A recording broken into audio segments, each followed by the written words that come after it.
Good evening, everyone.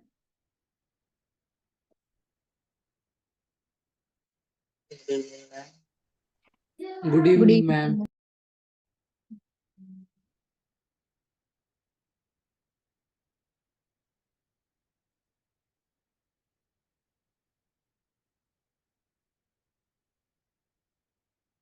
Turn on cameras, everyone.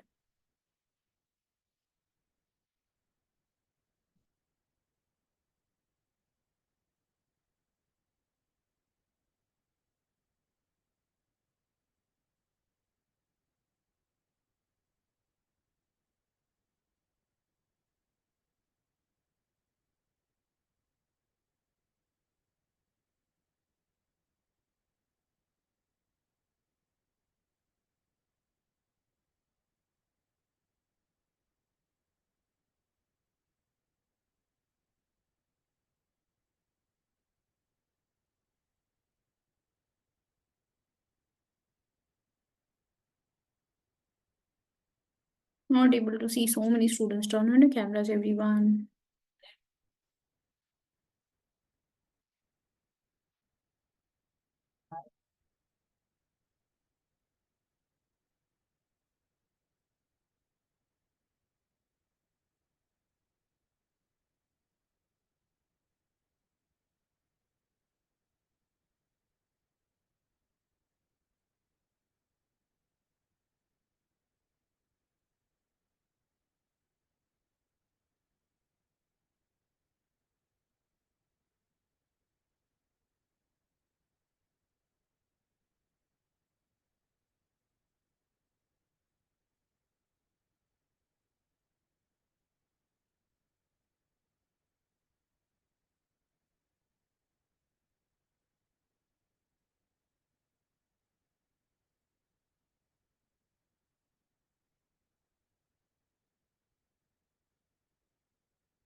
Right. So, how are you all? Good, ma'am. Good. Good, ma'am. All right. Have you revised what we studied, what we covered yesterday? Revised? No? Yes? Yes, Yes, ma'am. ma'am. Yes? Yes. Any doubt? Any confusion? No doubt, ma'am. All right. All right. So I'll just share my screen.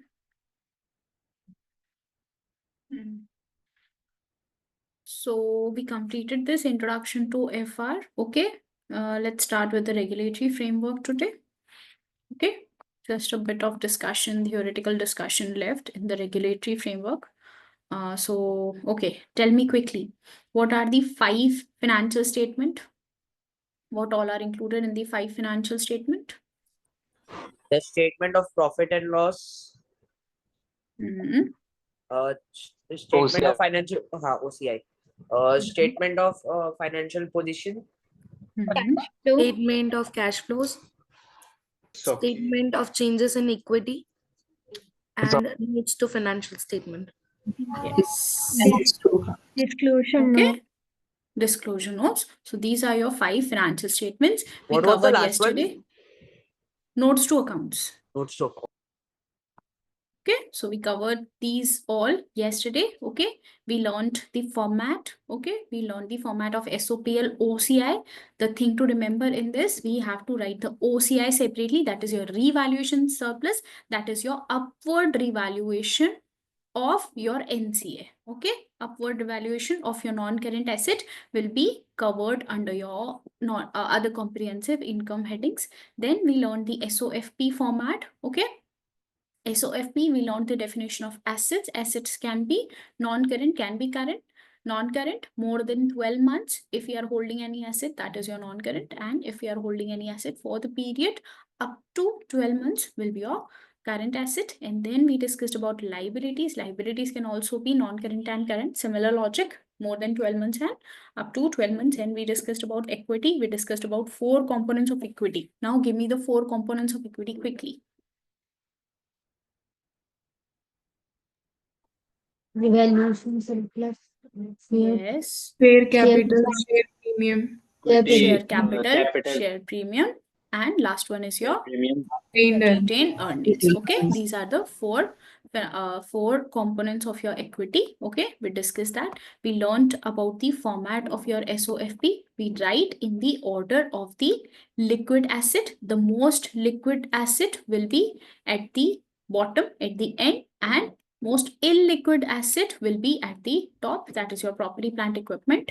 Okay, and then we also discuss the format of your SOCI. We write the opening balances, we do all the additions and deletions, and there is closing balance.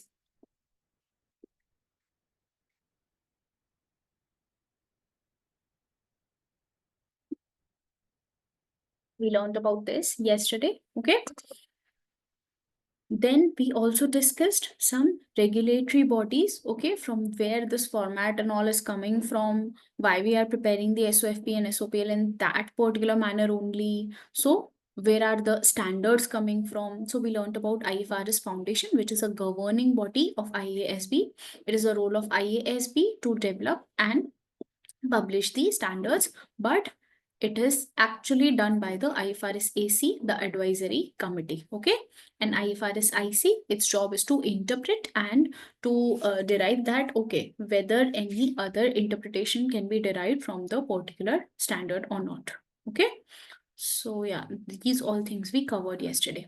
Now let's discuss the corporate governance today. Shall we start, everyone? Yes. Yes, ma'am. All right. Anyone, can you tell me what do we mean by corporate governance? See, the governance, to govern anything. Corporate governance, to how to run a company.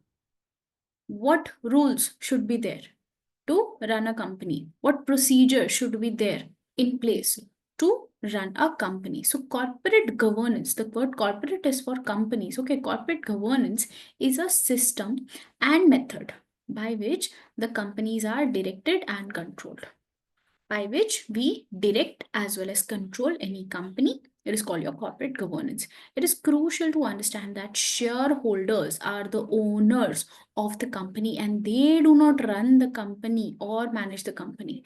The board of directors, that is the management of the company, look after the day-to-day operations of the business on behalf of the shareholders. This we discussed in our first class.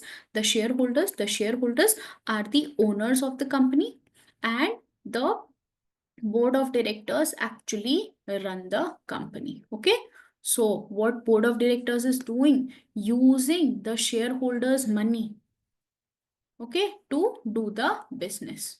Okay, this is the procedure in any company. Okay, so to govern this everything, like, okay, because board of director is using the shareholders money, so we need to govern that whether they are using the money properly or not. That's why the corporate governance is very much needed, because board of director have to follow the corporate governance to manage the company. Thus it is the responsibility of the directors to follow good corporate governance practices, and it is their fiduciary responsibility. Their fiduciary, there is this responsibility, we can say their inbuilt responsibility, inherent responsibility to act within their best interest of the company. Okay, they cannot see, board of director can take so much of remuneration, but they should not take so much of remuneration from the company, because their fiduciary responsibility tell them to act in the best interest of the shareholders and the company. The main goal of a good corporate governance system should be to increase the shareholders' wealth. Any corporate governance that we are making, any rules and regulations we are making to govern a company, the basic goal should be to increase the shareholders' wealth, transparency, and accountability. Transparency, everything should be presented transparently to the shareholders, and accountability. If anything goes wrong, we are able to held accountable the board of director. Okay, you have done something wrong with our money. Are we clear with the basic definition of corporate governance, everyone? Are we clear? Yes, ma'am. All Yes, right. ma'am. Let's read the UK Companies Act sets out 7 statutory duties of directors. So directors have to follow all these duties to have a good corporate governance. What are these duties? Act within their powers. Whatever powers have been allocated with the company's MOA and AOA, they have to act within those powers only. Okay. Then they have to promote the success of the company. They should do all the activities in such a manner that they are promoting the success of the company. Then exercise the independent judgment. They need to have independent judgment about everything. For example, they cannot just make random assumptions and random judgments. They have to make some independent judgment. For example, if there are 5 board of directors and one board of director is responsible for buying the raw material or managing the buying of raw material, and this one director is friends with one of the supplier, so this director can deal with the supplier. Okay, I'll give you the contract and we'll share the profit margin. Okay, but this should not happen. This will hamper the statutory duties of director. So the board of director needs to exercise the independent judgment about everything. They should exercise reasonable skill, care, and diligence, due diligence, skills, care, they have to exercise. They need to avoid the conflict of interest. They need to completely avoid any conflicting interest.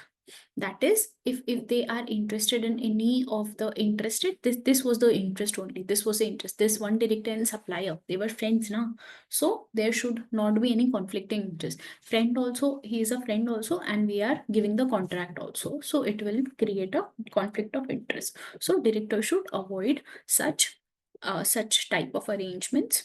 Not accept benefits from the third parties. They should not accept any benefit from the third parties. They need to declare an interest in a proposed transaction or arrangement if it is interested. Okay, if the director is friends of with the supplier, but this supplier is so good that we want to contract with that supplier only, so what is the way out? This director can just just yeah, can just mention that, okay, I am just interested, like I am an interested party in this particular transaction because that supplier is a bit connected with me. Okay, are we clear? Are we clear, everyone? Yes, ma'am. Yes, ma'am.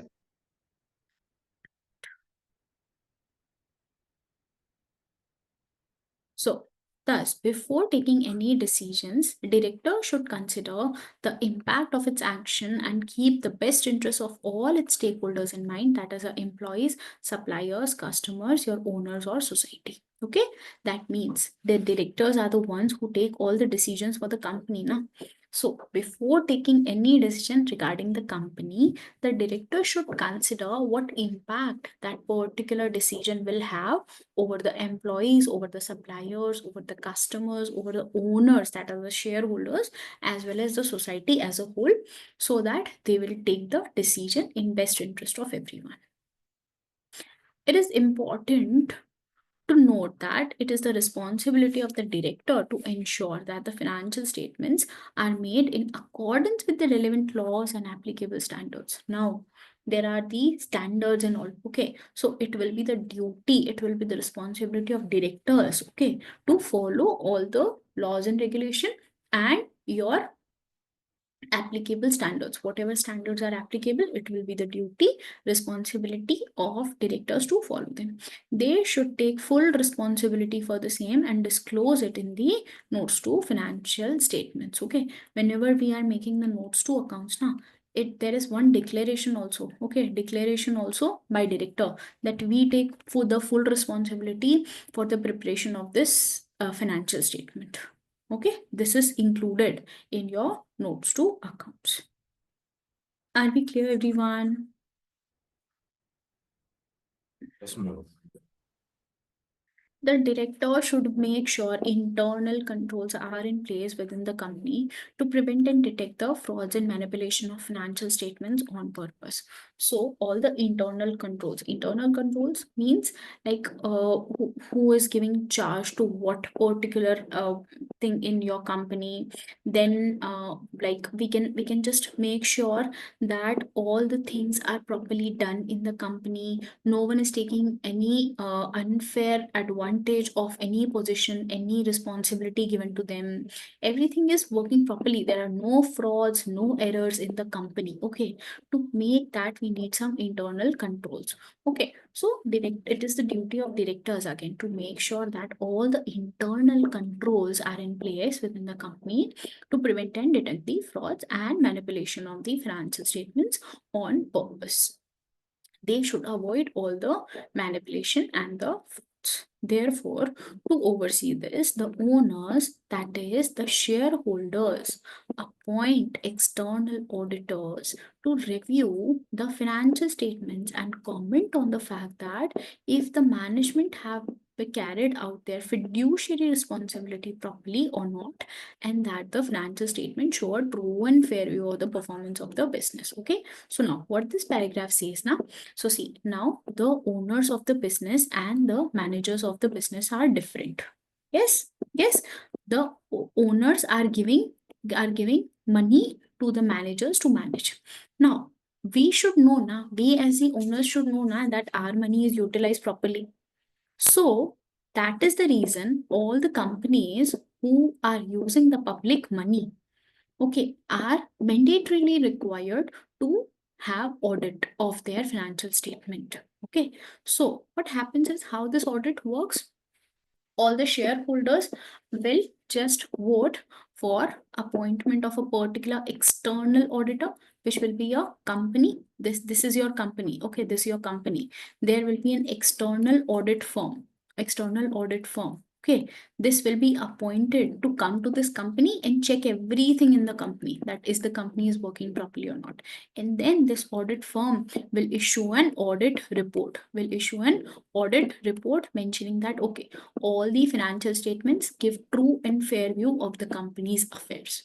Whatever the company is doing, it is truly and fairly represented in the financial statement, and it will be signed by your auditors. Okay, so after this process, we, the owners, will be satisfied. Okay, the company is working properly. Are we clear till here, everyone? Yes, ma'am. Yes, Just read Yes, it quickly. ma'am. Just read everything quickly, then we'll go forward.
Ma'am, Yes.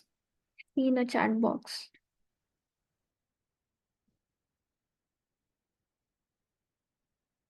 act within their power, it means that the directors are given certain powers with from the MOA and AOA. Remember, we studied MOA and AOA, Memorandum of Association, Articles of Association. Whenever we form a company, we have to prepare certain documents.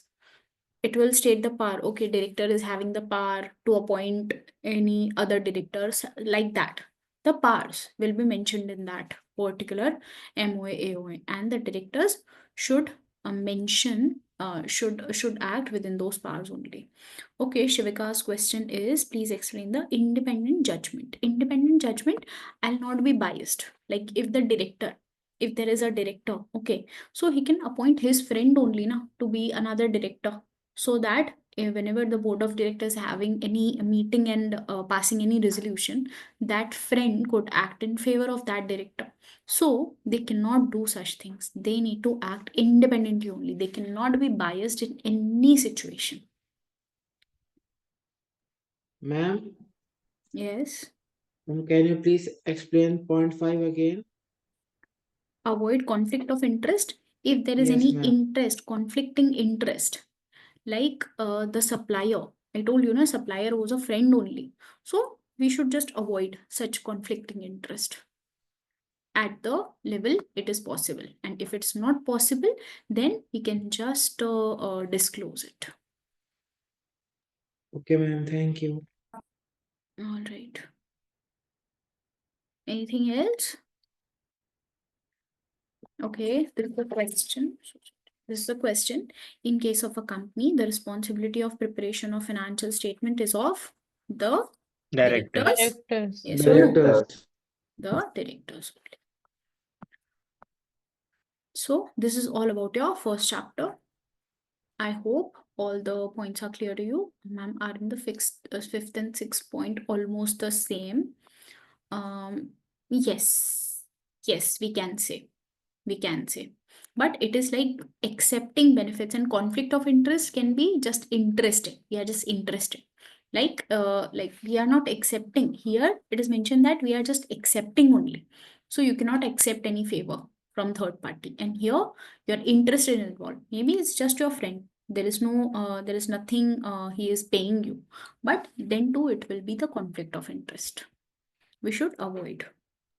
Ma'am, Yes. I have a question. Ma'am, suppose he, like director's friend is giving advantage to the company through his supply. So can directors accept that? Director's friend is giving the advantage to a company. Like he's supplying in less rate in comparison to the market. So Then yes, they it will can. be in the best interest of company, na. Then director's Yes, ma'am. self-interest is not involved. If it is Okay. in the best interest of company, yes, they can definitely accept. Okay, ma'am. Thank So next is But your then, regulatory. Yeah. ma'am, but then the person whose friend the supplier is, he or she can just say, okay, like, give me more benefits or I will not get these benefits for the company. He or she can Then just it will blackmail the company. then it will conflict. It will be the conflict of interest situation. That should be avoided by Okay. director. Director can right away say no. Okay.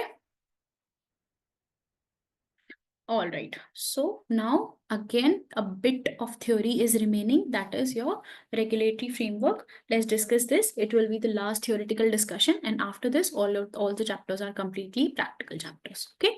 So regulatory framework.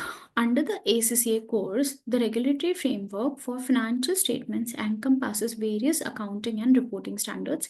ACCA primarily follows the international financial reporting standards and international accounting standards. Okay, so ACCA primarily our focus is to study the IFRS and IAS only. Here are the key elements related to the regulatory framework of the financial statement.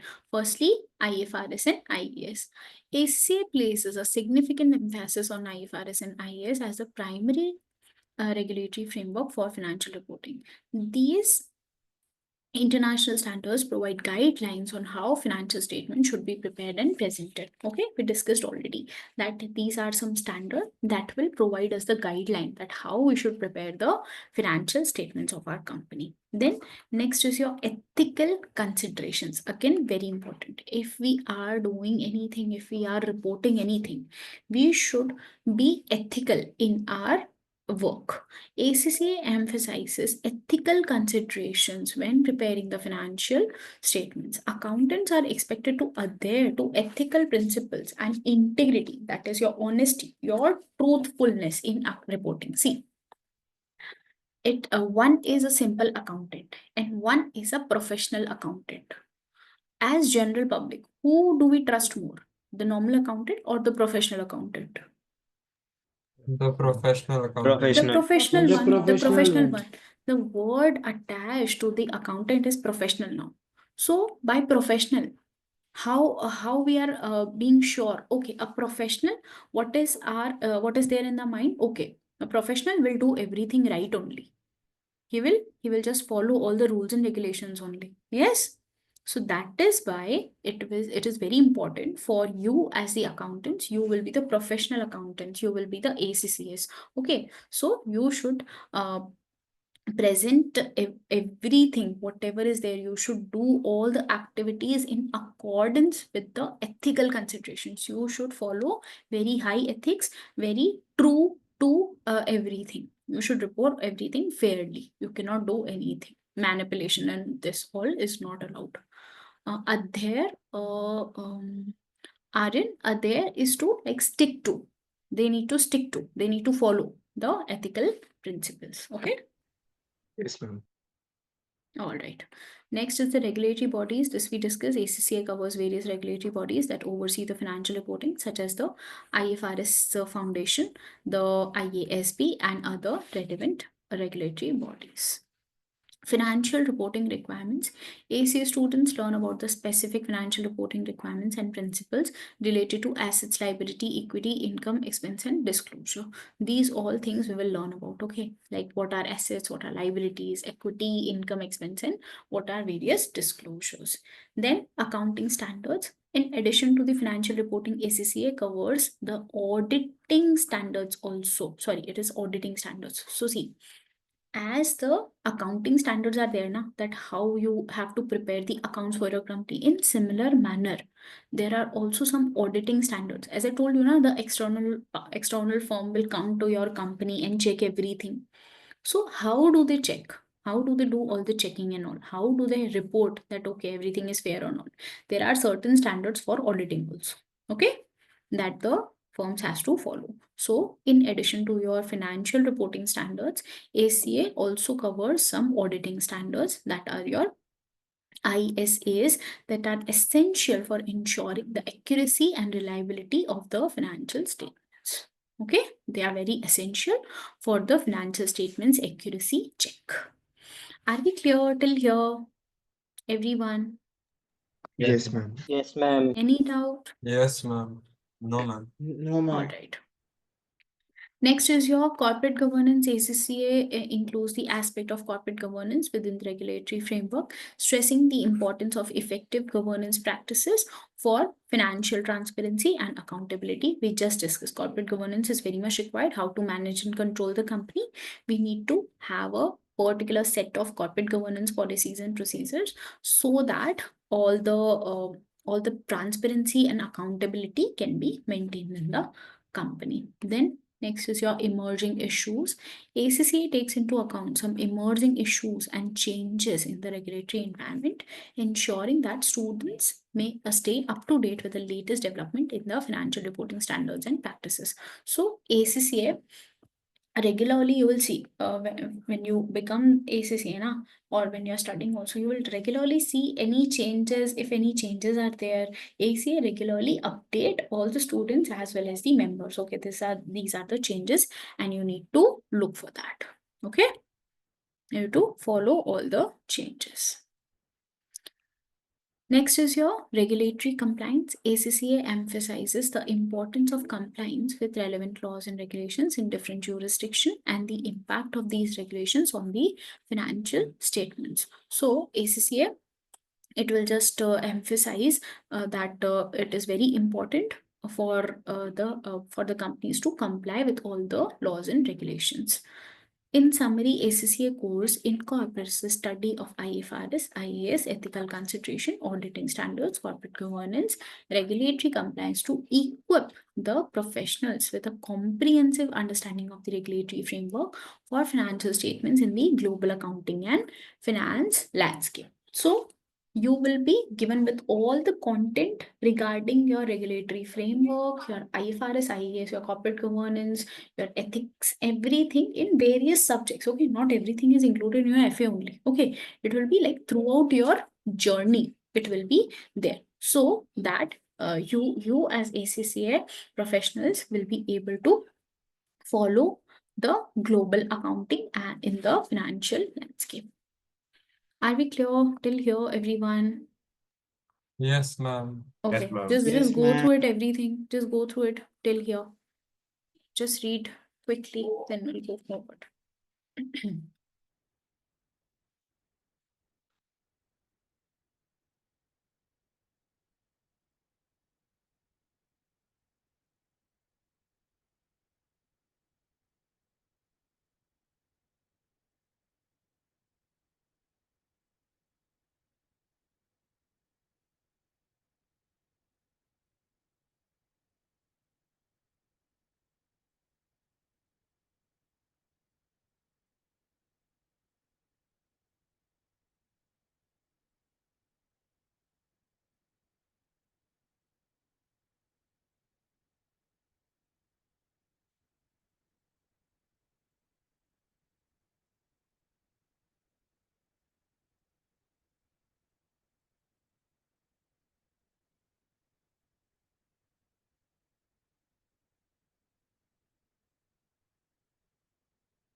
Done, ma.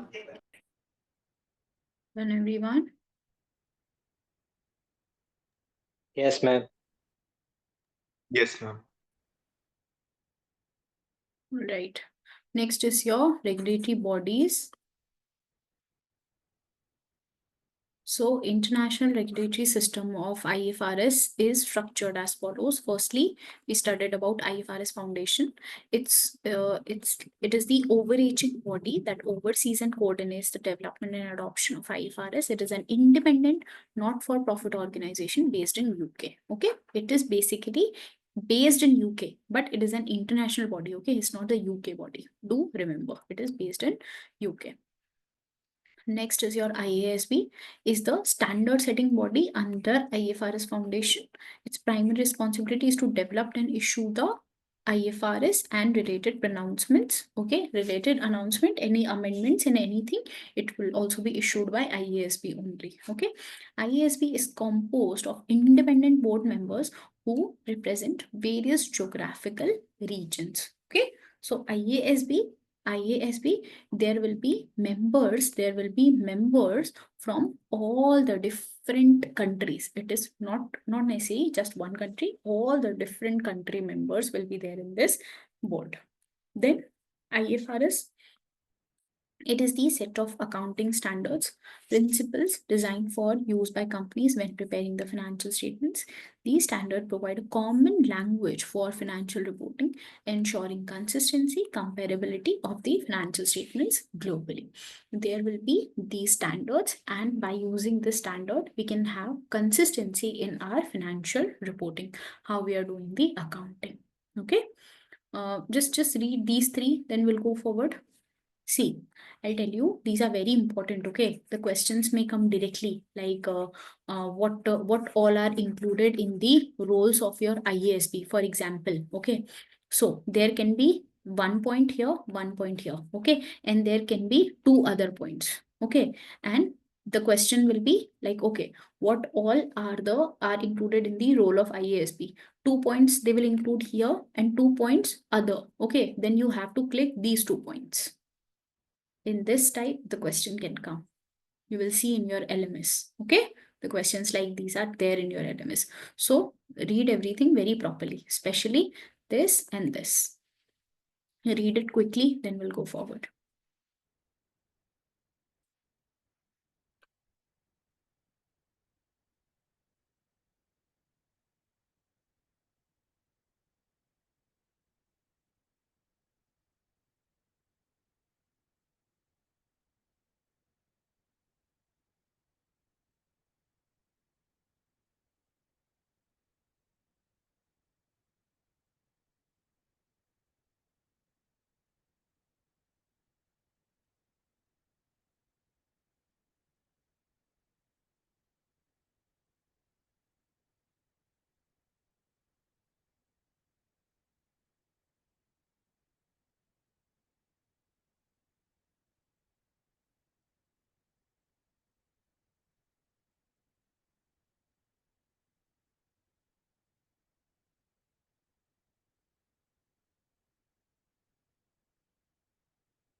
Shall I proceed further, everyone? Done? Yes, ma'am. All right. Yes, ma'am. Next is IFRS IC, the Interpretation Committee. It's responsible for providing the interpretive guidance on the application of IFRS when the accounting issue arises. It addresses complex accounting matters and publishes interpretation. Okay, so everything regarding the interpretation will be the responsibility of IFRS IC. Now, Standard Advisory Council, SAC, is an advisory body that advises IASB on the agenda decisions and other technical matters. Okay, do remember, on the agenda decisions and other technical matters. It includes a diverse group of individuals and organizations representing various stakeholders' interest. Okay, so there will be so many members in this also, SAC also, and from different stakeholder group they will come and they will advise IASB like what agenda they should take up. Okay, so see, IFRS Advisory Council. Now I'll just take up this right away. Okay, so it provides a forum for stakeholder to express their views and influence the IASB's agenda. It includes the representatives from regulatory authorities, financial institutions, investors, and other interested parties. So they will it will include all the various regulatory bodies, and as we discussed yesterday, the advisory council, the basic job is to develop. Okay, it will be developing the the IFRS. Okay, it will be developing the IFRS. Are we clear? The Standard Advisory Council will also be advisory council only, but it will advise on all the general matters. And IFRS Advisory Council, it will be very specific for the standards. Are we clear the difference between these two? All right. Now, Monitoring and Review Committee, MRC, is responsible for overseeing the efficiency and effectiveness of IFRS foundation structure and due process. Now, this Monitoring and Review Committee, another committee set up by IFRS Foundation only, okay? And it will check like, okay, whether the foundation is performing well or not. It assesses the functioning of IASB and IFRS IC. It will also assess the functioning of IASB and IFRS IC, like how they are doing. They will also monitor. Are we clear, everyone, till here?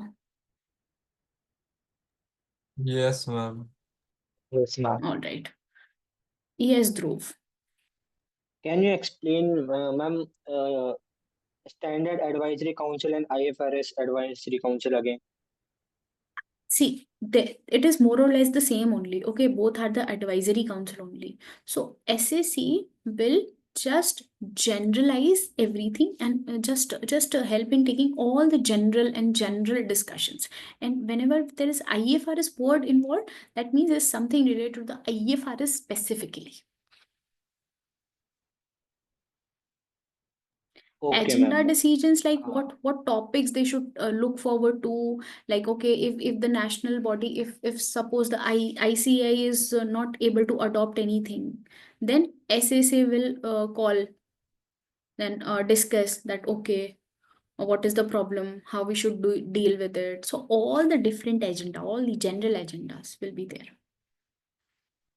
Okay, ma'am. Okay. Thank you, ma'am. Yeah. Then yes, Hussein. So ma'am, the SAC advises to every body and not just the IASB, right? It can advise to the ICAI, as you mentioned. No. It will act as a mediator between the IASB, the entire IASB, and the specific national regulatory bodies. But it will not advise. It will just take their views. Mediator as in? Mediator between the IASB and the ICAI. But what does mediator mean? Mediator means to just they can just transfer the information here and there. Oh, okay. Okay. And ICI can just tell their concerns to advisory council. But ICI will not listen to that advisory committee. No? It is the committee for IASB. So it is not advising ICI. Okay? Yes, ma'am. All right. Now, national standard setting bodies. For India, it is ICI. Okay. Many countries have adopted the IFRS or have their own national accounting standards based on the IFRS. Many countries directly adopted the IFRS or just amended their own standards according to the IFRS. National standard setting bodies such as FASB in US. In US, it is FASB. Okay. In India, it is ICAI. Okay. In India, it is ICAI. So, or in UK, it is FRC, Financial Reporting Council. So, other names are there, different names are there. Work with the IASB. They will just work with IASB to converse or adopt IFRS in their jurisdiction. They will just try to work along with that so that it can bring a harmony, convergence, similarity. Okay. Security regulators and stock exchanges. Now, security regulators and stock exchange in various countries may require companies listed on their exchanges to use the IFRS for financial reporting. Now, there are different stock exchanges. So, if you are registered on a stock exchange, that means you have to follow their listing regulations also. Are we clear? Are we clear? Yes, ma'am. Yes, ma'am. Yes, ma'am. The structure of international regulatory system of IFRS is designed to facilitate the development, adoption, and consistent application of the high quality global accounting standards, promoting transparency and comparability in the financial reporting worldwide. The framework ensures that financial information is prepared in a consistent and reliable manner across different jurisdictions, befitting investors, companies, and other stakeholders. So it is just a normal conclusion that okay, it is just to promote the global accounting standards. Okay. Then we'll go in more detail about the corporate governance, and then there is this double entry bookkeeping. Okay, just read it till here quickly. Just read everything till here. If you have any doubt, please ask. Ma'am, can you explain the ninth one? Security regulator, stock exchange. So in India, there is NSE, BSE. Have you heard about that? National Stock Exchange. Oh, yes, ma'am. Yes. So similar way, in every country, there will be certain stock exchanges. So what is stock exchange? Where you exchange the stock. What is stock? The shares of the company. Okay. So if you are a company that is registered on that particular stock exchange, that means you have to follow all the rules and regulations given by that exchange. Okay. Just read everything till here. quickly. So ma'am, the Yeah. rules and regulations are given by the IFRS for the stock exchange. Both. And the companies have to follow both. Okay, ma'am. The standards will be given by the IFRS, and the rules and regulations, the laws will be given by stock exchange. So companies have to follow both.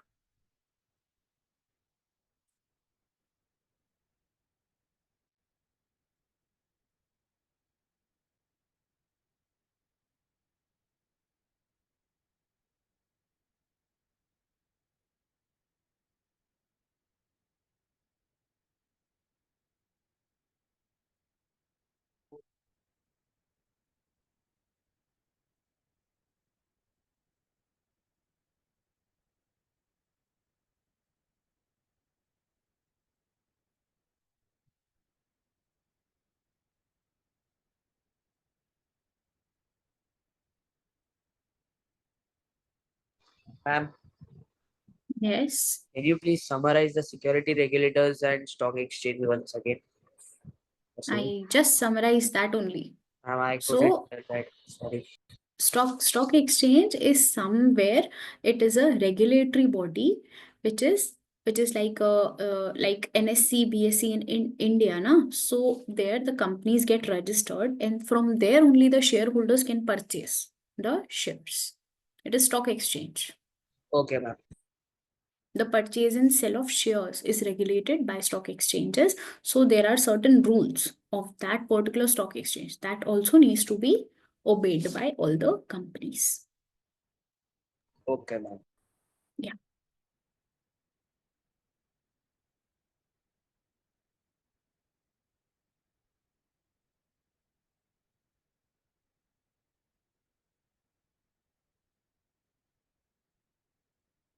Ma'am, done.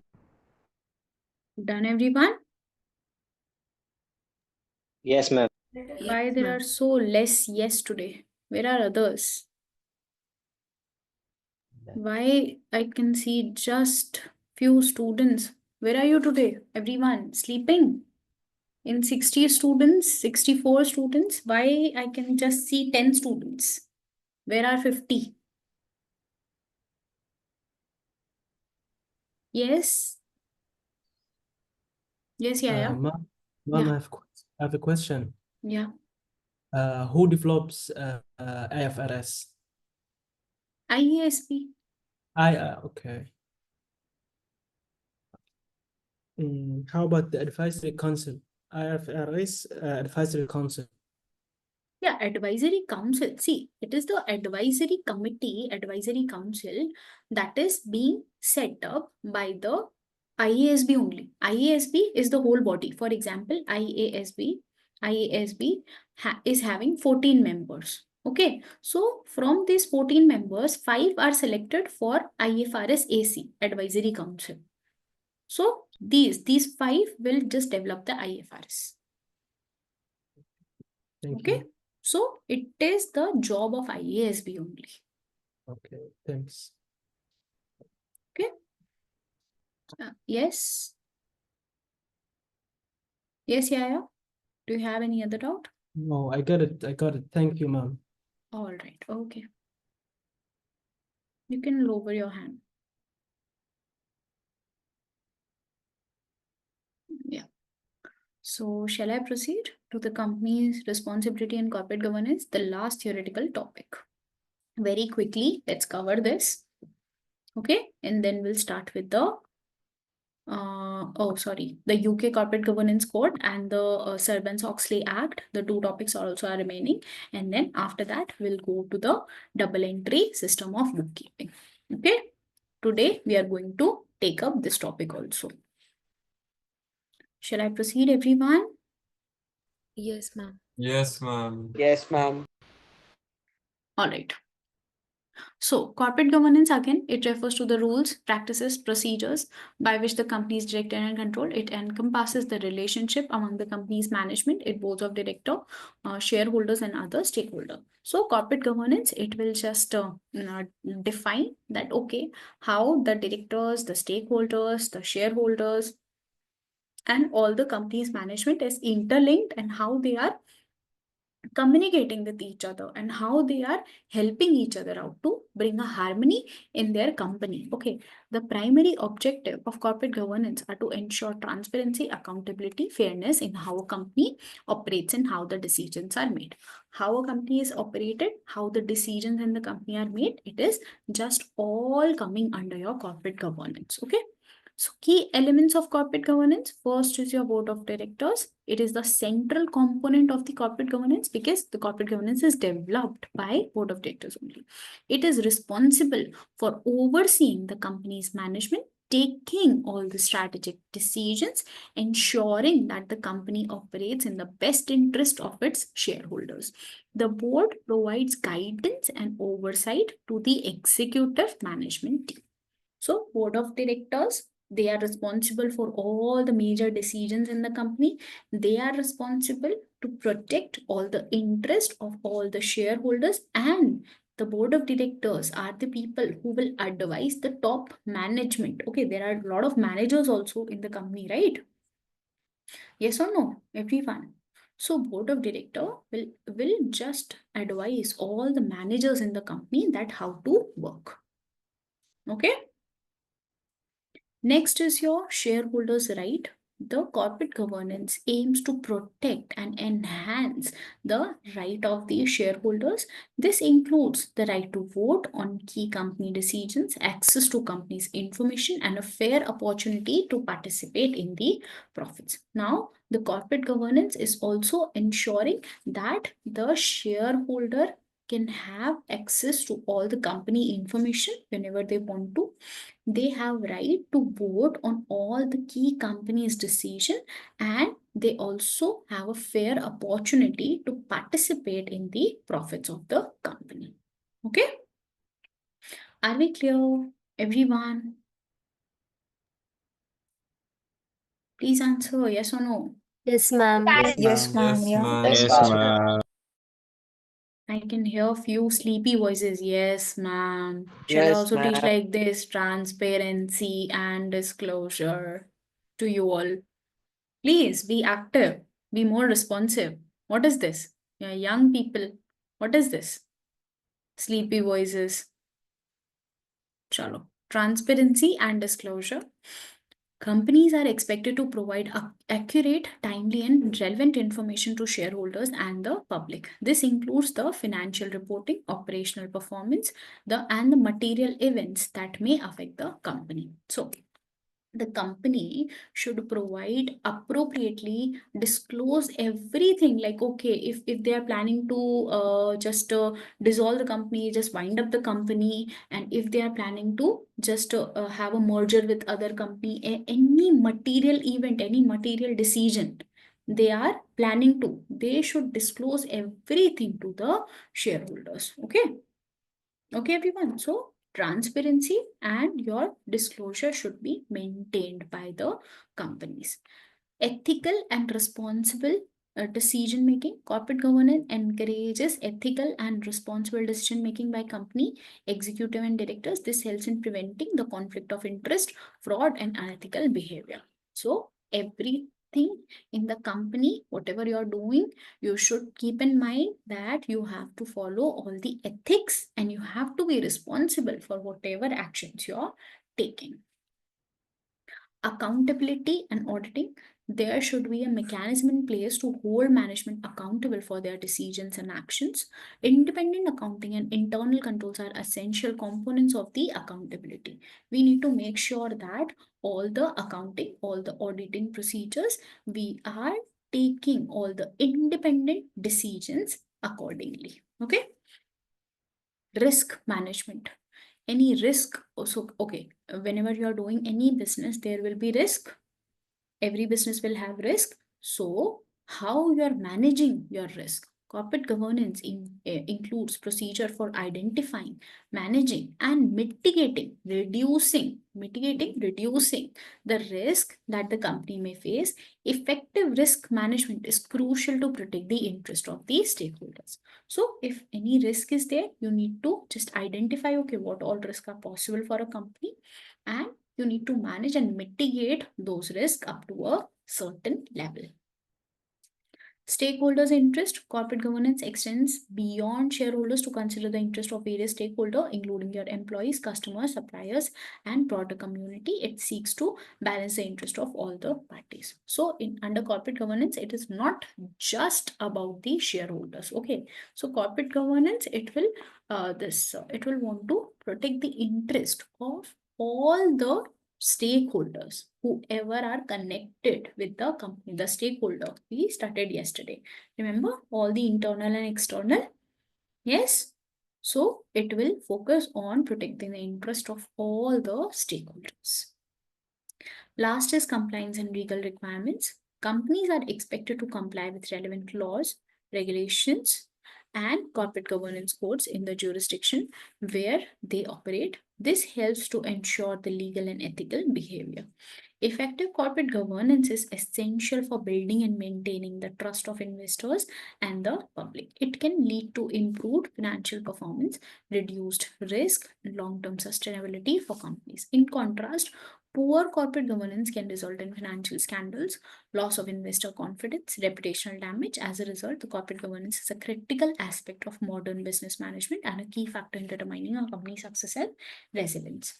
So corporate governance, in short, in a conclusion, corporate governance is very important for managing any company, and so that everything in a company can be done in a proper manner.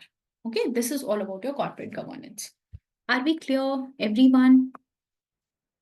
Till Yes. here? Till here? Yes, ma'am. Just go through it quickly. Just take 2 minutes, just read everything quickly, then we'll go forward.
Where is it?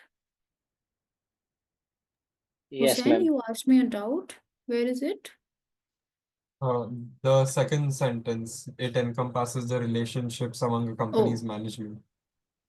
So it encompasses, it establishes and it describes that how the company's management, its board of directors, shareholders, and stakeholder would be connected, and how we want to communicate with each other.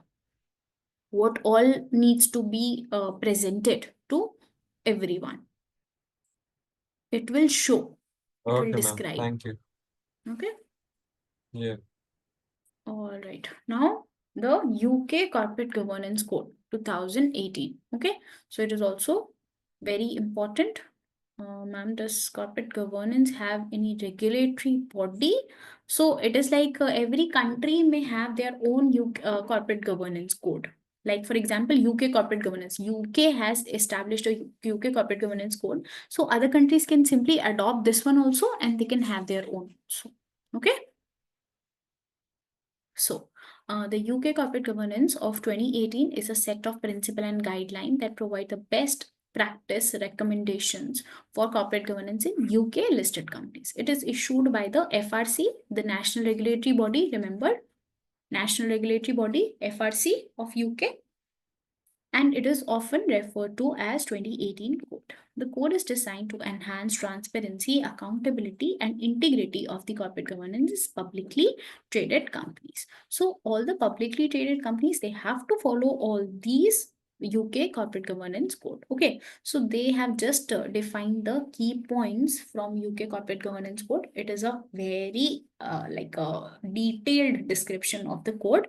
Okay, but in our course, just the key points is available.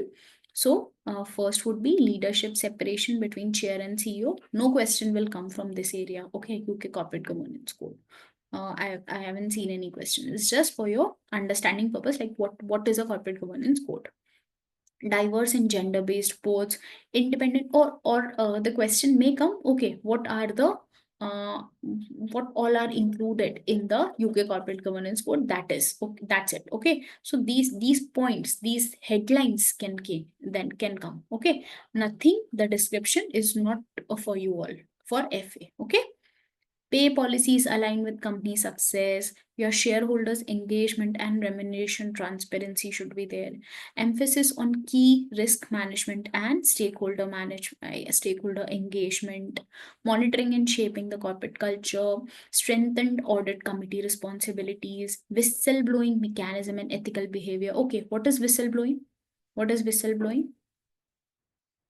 To report against the company. Report against anything that a person finds in a company anonymously.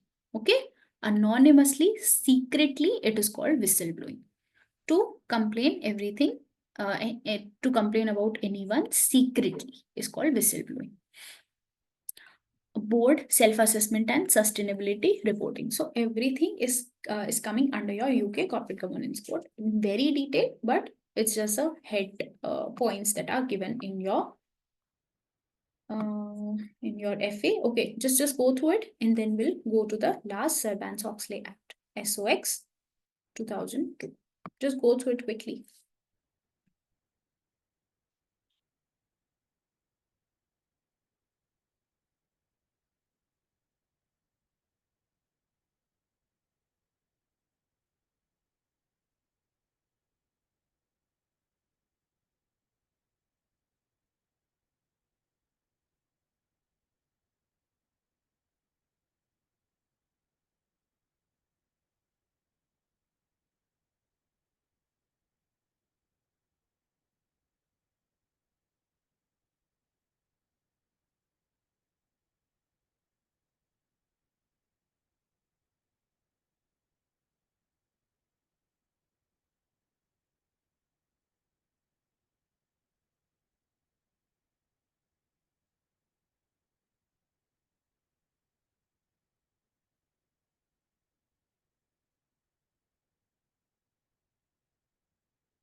Done, ma'am.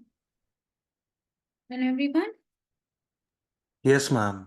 Yes, ma'am. All right. Yes, ma'am. Next is Sarbanes-Oxley Act. Now it is a US Act. Sarbanes-Oxley Act, it is also known as Sarbanes-Oxley Act of 2002 or SOX, is a US federal law designed to improve the corporate governance, financial transparency, and the accountability of public companies. Enacted in response to corporate governance, corporate accounting scandals in early 2000s, such as your Enron scandal, your WorldCom, it aims to protect the investors and restore trust in financial market. So there were so many scandals. Okay, like for example, so many people trust in the stock market, right? These days, yes, they all invest in stock market. They all invest in shares. Now, okay, like the most trusted company, like okay, let's take the example of Reliance Industries Limited. Okay, we all trust that. Okay, we can just invest in that company, and that company share will go up only. Yes or no? We all trust, na?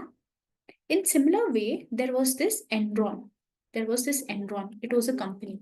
Okay, it was a company. So in the reputation of RIL, the Enron was having more reputation. Okay, in that era. So people were investing in that company like anything. Suddenly, the government or the regulatory authorities found out that they are committing huge fraud, and suddenly that fraud came into picture. Suddenly, the shares that were trading at 100 get down to some 5 or 6. Okay, so shareholders lost a lot of money. So to control, due to such scandals, the Enron scandal, the WorldCom, there were so many scandals. So to control such scandals from happening and to bring back the trust of public in the stock market, the Sarbanes-Oxley Act was introduced. Okay, so this act had some key provisions.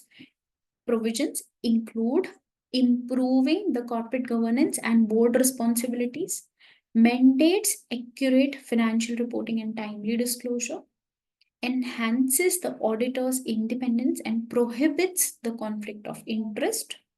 So see, again, we are only reading the head points. There are a lot of detailed description of everything which is not in your course right now. Just understand the head points, that is enough. Requires companies to establish and evaluate the internal controls. There should be appropriate internal controls. Protects whistleblowers reporting the fraudulent behavior. If any whistleblower is just reporting about any fraud or error in the company, it should be protected. They should be protected. Impose criminal or civil penalties for violation. If any director, any board of director is doing any violation for laws and regulation, they will impose civil and criminal penalties for that. Require CEO and CFO certifications of financial statements. If you are preparing the financial statement, then you should have certain certifications. This was also covered under your Sarbanes-Oxley Act. Increases penalties for securities fraud and white collar crimes, like converting your black money into your white money or any such crimes. Increasing penalty. There are a lot of penalty for that. Regulates security analyst and research reports. So all the security analyst and anything, any reporting, they must be regulated. Establishing the Public Company Accounting Oversight Board, PCAOB, for audit oversight. All the audit needs to be checked upon by this body, PCAOB. This board will check the auditing procedure of the companies. Okay, so this was all about your Sarbanes-Oxley Act of US. Just go through it quickly and then we'll go forward. Yes, Hussein. Ma'am, what's a security analyst in the second last point? Security analyst, they will just determine, okay, how good is the security. For example, the share of Reliance, the analyst will rate it. Okay, on the scale of 1 to 10, what is the rating of that particular share? Securities are your shares. But security in terms of what exactly though? Securities are shares of the companies are securities. Oh, okay, ma'am. Thank you. Yeah.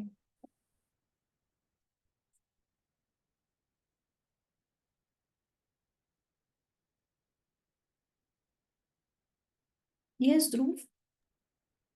Ma'am, prohibited conflicts of interest. Ma'am, what do you mean by in third one?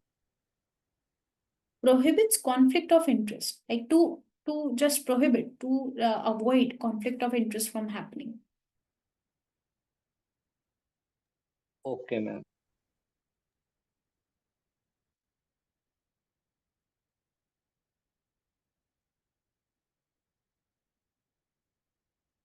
Yes, sure.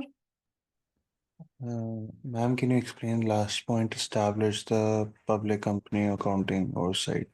It's a board that is established for just overseeing that whether the audits are being done in a proper manner or not for the companies. It's just Okay, a ma'am. board. Yeah. Okay.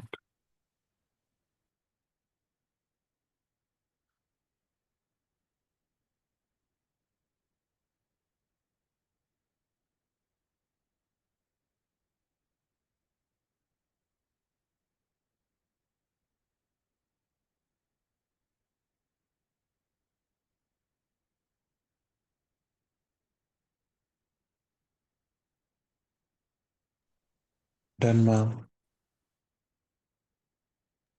Done, ma'am. Explain point 4, Akash, requires companies to establish and evaluate the internal controls. Internal controls, as I told you, na, like who is responsible for what, and if any payment has to be made to any outsider, who will be authorizing that payment. So everything like control.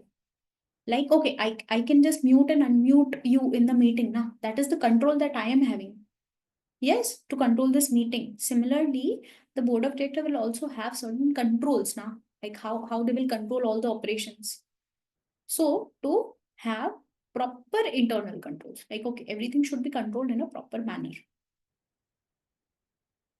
Okay, are we clear? Are we clear, everyone? Yes, ma'am. Yes, ma'am. Yes, ma'am. No doubt Ma'am, till here? Yes. but what are the internal things that they Please will raise be your hand. controlling? Who is asking the doubt? Yes, Hussein. But what are the internal things that they are supposed to be controlling over here? Everything, financial control, your operational control, all the things are controlled internally. All your operations, all your financial matters, everything needs some control, no? All the controls are included here. Okay, ma'am. Thank you. Yeah.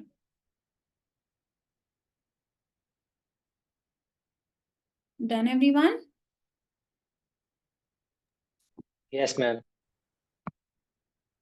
Ma'am, so the penalties mentioned in the US federal law doesn't come under UK corporate governance. Yes, US law and UK law is different, no? They can adopt, see, UK can adopt Sarbanes-Oxley Act, like India has adopted so many extracts of the Sarbanes-Oxley Act. So they can adopt different acts. The acts are developed at the global level. Any country can make such act, and if it is approved by the international authorities, then it can be made applicable in different countries as well.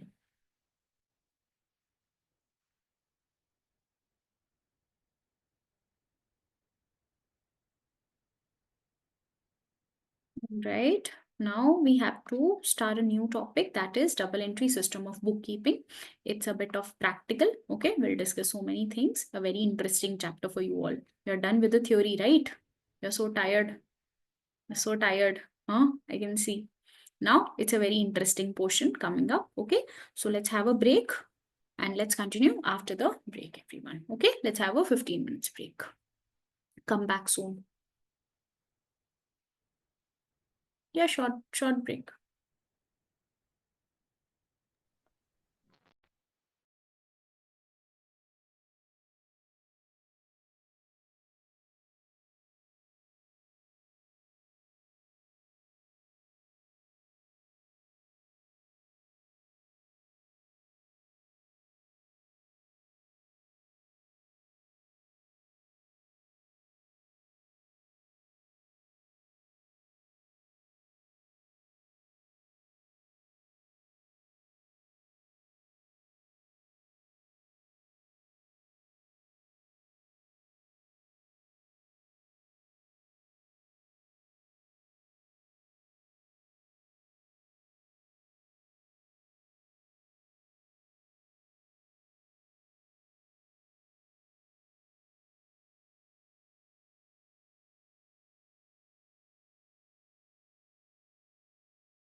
Back, everyone.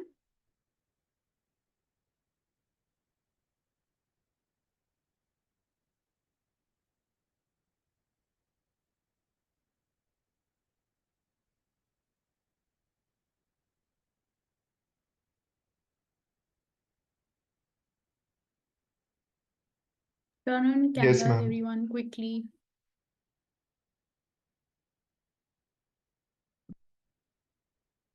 Quickly turn on your cameras.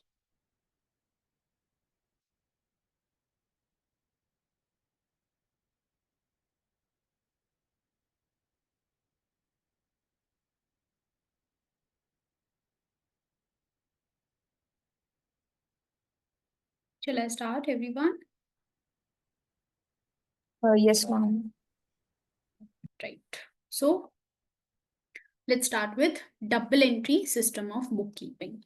As we all know, every transaction that we enter in the books of accounts will have two impacts. One will be your debit, one will be your credit. Okay. This is your double entry system of bookkeeping. The double entry system of bookkeeping basically forms the building block of the accounting and financial reporting. So whatever transaction we are entering both the debit and credit side. So it will be a building block for all the accounting and financial reporting. It includes your ledgers, and applies to duality concept learned earlier. This is the duality concept. Dual accounts are impacted with any one transaction. That is your duality concept. Okay. So it will include your ledger, how to prepare your ledger accounting, and the duality concept. That is, every transaction has a debit side and an equal and opposite credit side. It is about your double entry system of bookkeeping. The practical aspects of F3 chapter starts from here. Learn to read, understand, and interpret exam questions very well. As I told you, there will be a one level up English language. Okay. So you need to understand, read, understand properly, and interpret what the question wants to say, wants to ask. It is an important skill many lack, which can be the difference between a pass and a fail. Okay. To understanding so numerical questions, anyone can do. To interpret the question, particularly this skill is tested at your ACCA knowledge level. So if you are not able to go ahead with this skill, it's a very big problem for you. Okay. Develop it by practicing as many questions as humanly possible before the paper. Okay. So only way to develop this skill is to practice as many questions as you can. Okay, everyone, are we clear? Yes. Yes, ma'am. Yes, ma'am. Yes, ma'am. Exam tip. Memorizing the journal entries is simply not going to cut it at F3 level. One needs to logically understand when to debit and when to credit a leisure account. That should be your primary focus area while learning and reading the syllabus area of F3 paper to make your basics strong. If the foundation is not strong, you might face difficulties in your future essay papers as well. Hence, make sure that doesn't happen. Okay. That means you need to understand everything logically. There is nothing like, okay, you can just understand, okay, this will be debited and this will be credited and you will go through. No, you have to understand the logic. Okay. Now, recall this diagram: the data sources, the book of prime entry, the ledger accounts, the trial balance, and the financial statements. Yes, this was the procedure we read in chapter 1. Remember, in chapter 1, we read about this procedure. All right. So now we'll just take every stage in detail now. Okay. Let's understand what do we mean by data sources, what are included in the data sources. We shall look at each stage of accounting cycle one by one in detail now. Data sources and business documents. Business documents are written, printed, or digital material that serve various purposes within an organization. So business documents now, right now, like if you go to website, if you go for any store, they give you the e-bill. They will send you the bill on your WhatsApp. Yes. So any kind of invoice is possible these days. It can be in return format, it can be printed, it can be digital material also. Okay. They are used for communication, record keeping, and documentation of various business activities. Business documents play a crucial role in ensuring that information is organized, shared, and stored effectively within our company.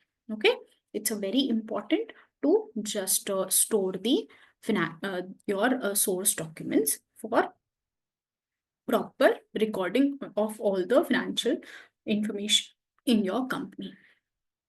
Are we clear till here, everyone? All right. Now, for manufacturing concerns, if you are a manufacturing company, the following typical documents, but not limited to these only, are summarized below. They will just summarize the following documents if you are a manufacturing company. Okay. So again, very, very important questions. I have seen so many questions from this particular area also. Okay. So very important. We'll take one example. We'll take one example and we'll understand each and every document. Okay. Now, I am a purchase manager of a company and I need 50 laptops for my company. I need 50 laptops for my company. What ideally should I do? You buy them in wholesale from a supplier. Yeah, I Ask will for buy quotation them in from wholesale. different companies. Yes.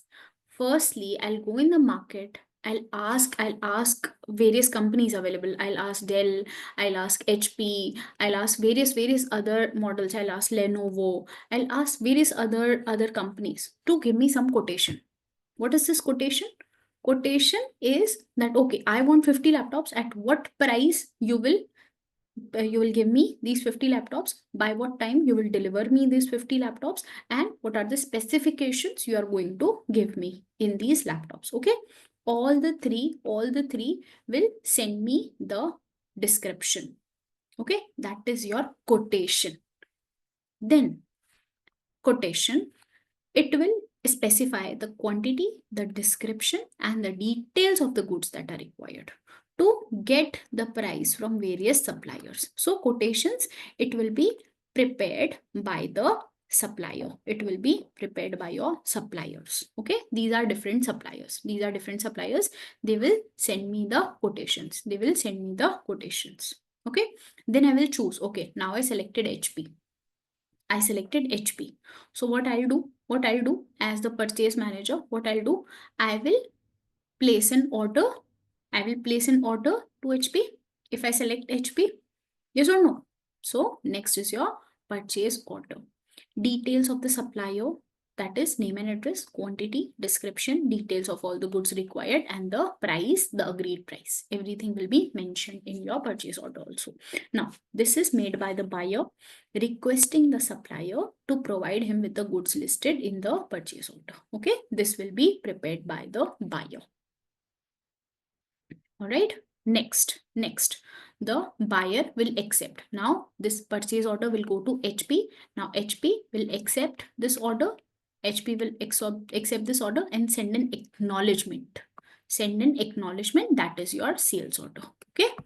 So, sales order. It will also have the quantity, description, details of the goods and price required in the price to cross check with the purchase order, and it is also made by the supplier. To cross check with the purchase order, the supplier will issue the sales order. Are we clear till here? Okay, now the supplier got the order. Now what HP will do? HP will just manufacture, if it's not readily available, then it will just manufacture 50 laptops. It will just complete the order and HP will send the order to the company. Yes? Yes? Now this is the procedure. So while sending this order, HP will prepare a GDN, goods dispatch note, while sending the goods to the company. Goods dispatch note, it will also contain detail of supplier, name and address, the quantity and description of the goods. It is made by the supplier to check with the purchase order while dispatching the goods. Okay, it will also made by the supplier.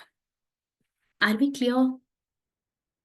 Okay, now Yes, ma'am. HP sent goods to the company. Now company received the goods. Okay, at the time of this receipt of goods, company will also prepare an acknowledgement, a receipt, that is called goods received note. It will also have the quantity and description of the goods. The buyer makes it as confirmation that he has received the delivery of goods. The buyer makes it for confirmation that, okay, he has got the delivery of goods. Are we clear till here? Yes, Yes, ma'am. ma'am. Yes, ma'am. Yes, Alright. ma'am. Now, very important invoice. Okay, GRN is also very important. Your GD and GRN are also important, and your invoice is also important. So invoice, what it will contain? Name and address of the supplier, customer, details of goods, quantity, price, value, sales tax, terms of credit, everything. What time you have to pay, what is the tax on your bill, everything would be there in the invoice. Now, what is invoice? The definition of invoice, very important. Made by supplier. Firstly, it is made by supplier. And what is this invoice? It is the request for payment in return for the goods and service provided. Okay, do remember, it is made by the supplier and it is request for payment. Okay, request for payment, very important question can come. Okay, then after that there would be statement. Okay, if I'm a continuous buyer, okay, 50 laptops, then again 60 laptops, and again 40 laptops, I'm buying continuously, then maybe I'll pay it later. Na? So in my books, the supplier would be the payable. Yes, in my books of accounts, in company's books of account, the supplier would be a payable. And in the supplier's books of account, the company would be a receivable. Yes. So both the amount should match now. In our books of account, the payable amount in our books of account should match with the receivable amount in the supplier's books of account. Yes. And if there is any mismatch, it should be mentioned in the statement of reconciliation. Okay. So it will be the summary of the transaction to confirm the amount owed by the buyer. So it can be prepared by any, the supplier or the buyer. Okay, it will just confirm the amount that is due. Okay, that is, it will match the supplier and your company's balance in the books of accounts.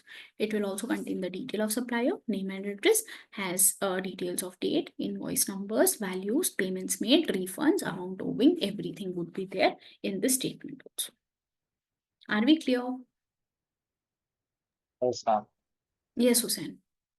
Ma'am, I have a question that is this summary made at the end of a particular period of time, or can it be made at Yes. any time? At any time, as per the comfort of the supplier and buyer, and that how much transaction they are having, in what time they want to reconcile their amounts. It depends on the level of transaction. But So of course, there's it's a no. certain period. No, Okay. not a defined period. It Okay, will ma'am. be according to the buyer and the seller.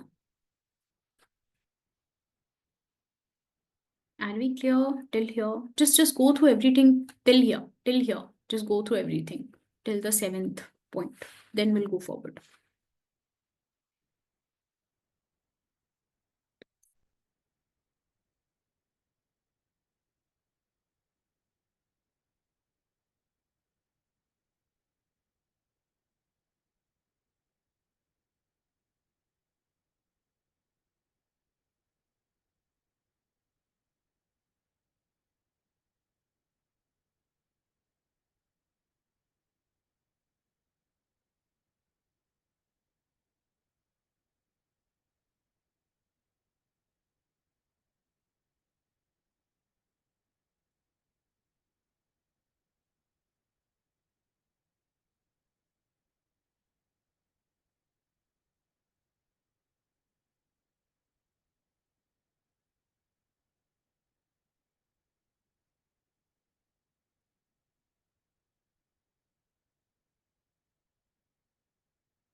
Ma'am, can you explain for fifth one again? GRN. GRN, it will be prepared by the buyer as a confirmation that okay, he has got the delivery. For example, if you remember earlier, if any speed post or anything comes to your house, they just want to sign certain document Yeah, ma'am. to confirm the delivery, right? In similar manner, they also need a document. Okay, you received our delivery.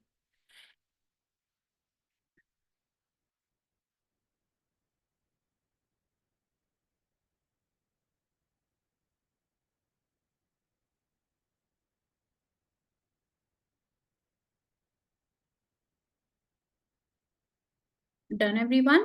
Till here? Yes. Yes, Yes, ma'am. ma'am. Yes, ma'am. Yes, yeah.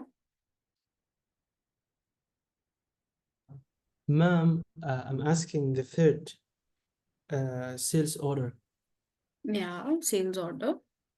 Cross-checked with purchase order. What does mean cross-checked with It is purchase? cross-check. See, purchase order, when the purchase manager, if I'm the purchase manager and I have selected, okay, I'll choose HP, I want HP to just fulfill my order. I will give the HP the purchase order. So to confirm that, they will also issue me the sales order to cross-check with my purchase order. Okay, I will send you these things at this respective price.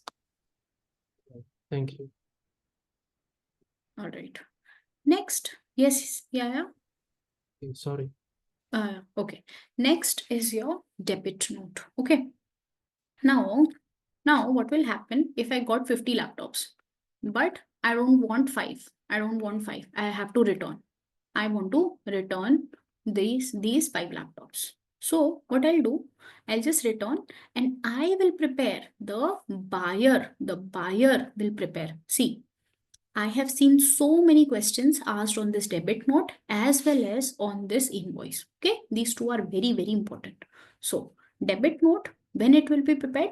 When the buyer has to return certain goods. Okay, and to accompany your return goods, the buyer will prepare a debit note. What it will write? The details of supplier, name and address, the contains detail of goods return, quantity, price, value, sales tax, terms of credit, everything. Issued by a buyer when he wants to return the goods. Okay, so buyer will prepare it when he wants to return the goods. And then the credit note, it will be issued by the seller to confirm that he will accept the return goods. Okay, the seller will prepare this to accept that, okay, I accept your return goods. Okay. So it will also have details of supplier, name, address, contains detail of goods, so similar manner. Okay. Returns, quantity, price, value, sales tax, terms of credit, everything. Are we clear with the debit and credit notes, everyone? Yes, ma'am. Yes, ma'am. Yes, Next is your remittance advice, the method of payment, invoice number, account number, etc. Remittance advice. Okay, that is I have made the payment. The buyer will prepare it that okay, I have paid you in this manner. The intimation of payment, and then the receipt. Now details that the payment has been received. It will be issued by the seller to show that payment has been received. Okay. Okay, this is the procedure of your source documents. All these source documents are needed if you're a manufacturing firm in particular. Okay, just go through it. Debit note, credit note, remittance advice, and receipt. Everyone. Ma'am, fourth one, ma'am. I got confused with fourth one. GDN. Yes, ma'am. Goods dispatch note. Whenever we are dispatching the goods, the supplier, while dispatching the goods, will prepare a GDN. Okay.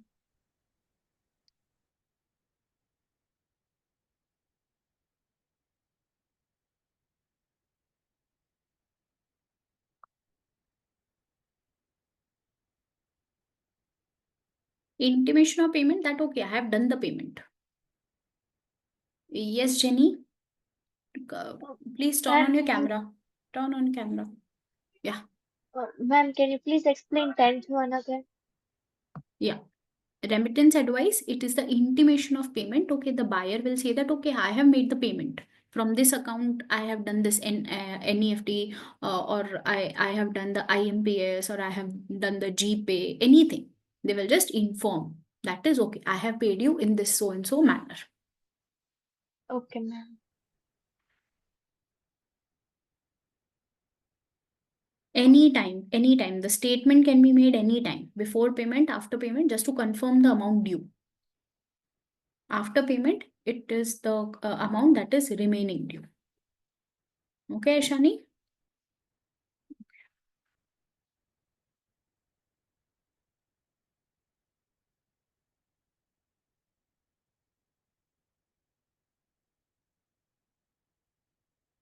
Done, everyone? Ma'am, what's the difference between a receipt and a invoice? Receipt is the confirmation of payment, and invoice is a request for payment. Okay.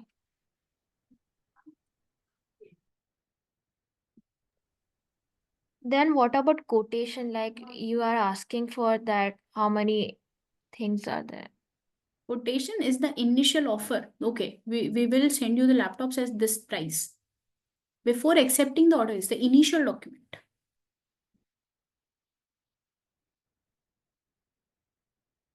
Okay, ma'am. Yeah, by looking at by looking at the debit note, you may prepare the credit note, but also you need to check all the goods and everything. You cannot just copy the debit note.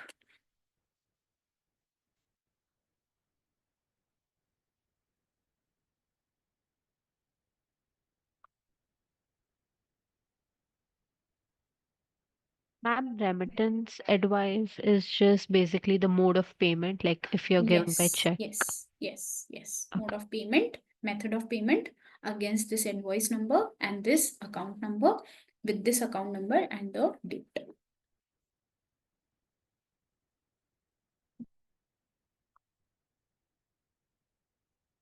Ma'am, if the goods were not returned, then the remittance advice and receipt will be done after the statement. No, statement is not a procedural, like not a mandatory requirement. So remittance advice and your receipt can be done here also after the invoice. Statement can be done at any time, irrespective of the payment.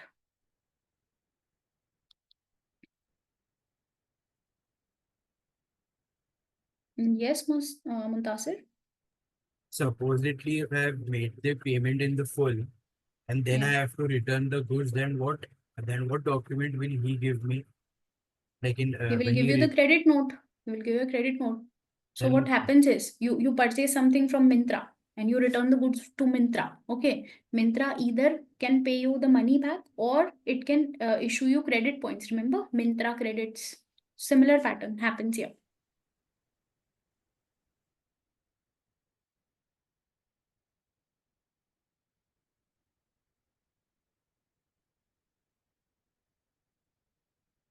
Done, everyone?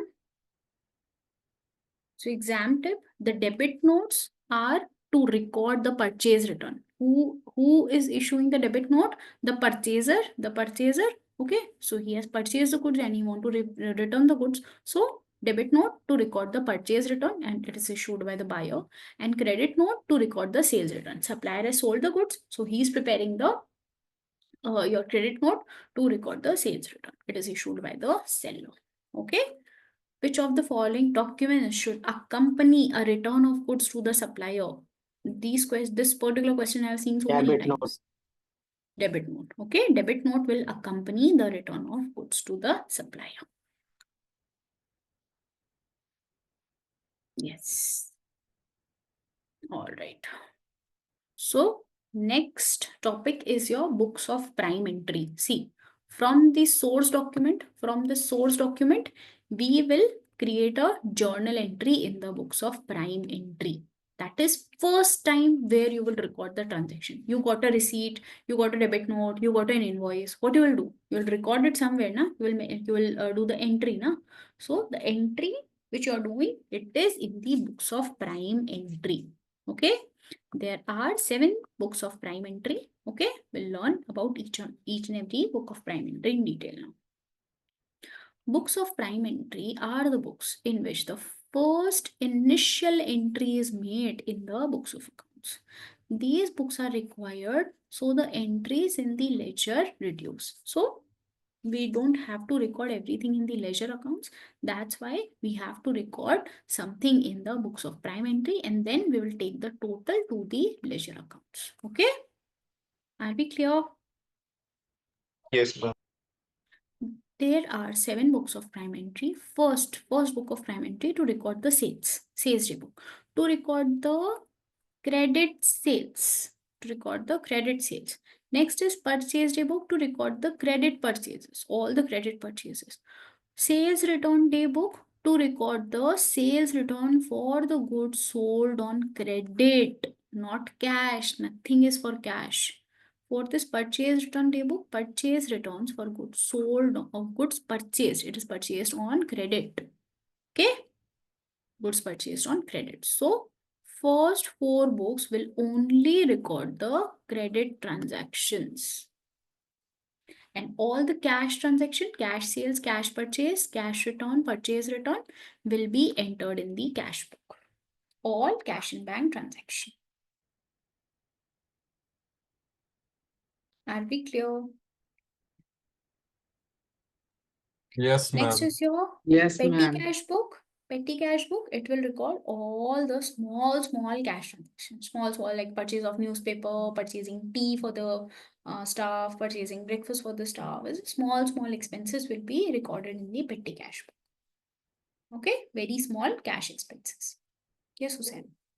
Ma'am, is there a certain limit to which we can define Yes. small, like 100 rupees or 500 rupees? We cannot define the limit, but the companies can define this limit on their own. Oh, okay. Thank you. There can be a limit, but the companies can choose what limit they want. If it's a big company like Reliance, they will put the 10,000 as a limit. If it's a small store, if it's a small general store, they will keep maybe 500 as the limit. Okay, so it depends on the type of company. Ma'am, but if a scrap is being sold, so where will it come? Like cash book or petty cash book? Scrap, scrap. Scrap can be petty cash book, not needed in your cash book. So small transaction only, scrap, newspaper scrap or whatever scrap. If it's like a business transaction, if you sold scrap of your inventory, then it will be in your cash book. No. Just like that newspaper scrap. Yeah. Book of prime entry equal to your subsidiary books. No, not at all, Nisha. Not at all. Subsidiary books are completely different. Subsidiary books is your any company that is your subsidiary. The books prepared by that particular company will be the subsidiary books.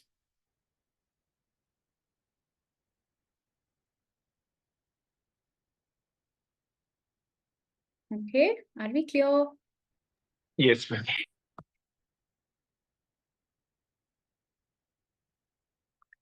Then last is your journal. Any transaction not recorded in all the books. For example, your depreciation entry, where you can post your depreciation entry. Not sales, not purchase, not sales return, not purchase return, not cash, not petty cash. So you'll mention it in the journal. All transactions not recorded in either of the other books of prime entries will be recorded in the journal. Okay. Credit transactions are the ones which don't need immediate payment. Example, if Mr. A sells goods to Mr. B on credit, that means Mr. B will receive the goods today, but he will pay Mr. A for the goods later, or say after 1 month hypothetically. So, credit transaction are just the transaction which is not involving any cash exchange as of now. Later on, they will pay. Okay. So all the science students, your Manan, Pramila, and Yaya, are we clear? Are you all there in the class today? Yes, ma'am. Yes, Snyder, you also. Yes, Yaya.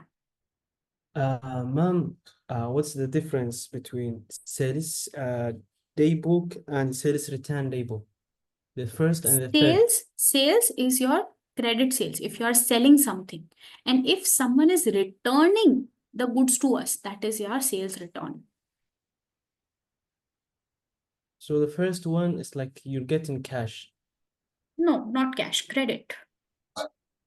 Credit sales. Suppose I sold goods to Mr. A today, and Mr. A is telling me that, okay, I'll pay you for these goods 30 days later. So that is my credit sales. I sold goods on credit. Okay. So you will collect the cash like later. Later. Okay. How about the third? Okay. How? The third. How, Sales. sorry? How? Like, Sales? like what does like sales return mean? Sales return, if I sold goods, okay, on credit, and the person is returning me the goods, okay, I don't want your goods. Okay. Got it. Got That it. would be sales return. Okay. Thank you. Yeah. Are we clear, everyone, with these books of prime entry? Yes, ma'am. Yes, ma'am.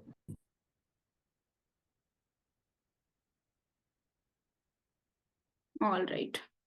So only the transactions done on credit are recorded in the first 4 books of prime entry. So first 4 books of prime entry will only record the credit transactions: credit sales, credit purchase, credit sales return, credit purchase return. Okay. A typical format of the first 4 books of prime entry are as follows. So what is the format of these books? You will mention the date, you will mention the invoice number, you will mention the name of the supplier or the customer to whom you are selling or from whom you are buying, and the amount. Okay. In this manner, you will write the transactions. You will write all the transactions, and then this total will be carried to the sales, the purchase account, purchase ledger account, everything. Okay. Are we clear? Yes, ma'am. Yes, The ma'am. totals at the end of the books are what is transferred to the ledger accounts by passing the following journal entries. So, first 4 books, the following journal entries will be passed. So, sales day book. It records what? Sales day book records what? The sales made on credit. Credit sales. sales. Okay. Credit sale. And what is the entry for your sales? You will debit. Okay, again, the debtors are called receivables here and creditors are called payables here. Okay, we will not use the word debtor and creditor. We'll use the word receivable and payable. Okay, everyone? Okay, ma'am. Can you repeat this? So, the words debtors and creditors are not used here in your ACCA. Okay? That Okay, ma'am. means you have to use the word receivable for debtors, and you have to use the word payable for your creditors. Okay. Okay. All right. So I'll debit the receivables and I will credit the sales or my revenue. Okay. So the entry would be debit receivables control account. So it is a control account. We'll see later that why we use the word control here. We'll learn about it later. Right now, you can just focus on trade receivable. Okay. That trade receivable, debit, trade receivable, and credit your sales. Purchase. What is the entry for purchase now? Purchase to trade payables. Purchase to trade payable or debit purchase, credit payable. Okay. Sales return, you will just reverse this entry. You will just reverse these entries. Okay. For purchase return and sales return. Okay. So sales, you will debit the sales with adding the word sales return, and you will credit the trade receivable. Payable is creditor. Okay, Asta?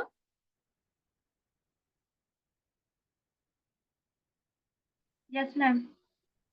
All right. Purchase return, you will just reverse this entry. Purchase account, debit purchase, credit trade payable, debit trade payable, credit purchase with adding the word returns. These are your sales purchase and sales return, purchase return entries on credit. Just go through everything till here. Just read everything properly till here.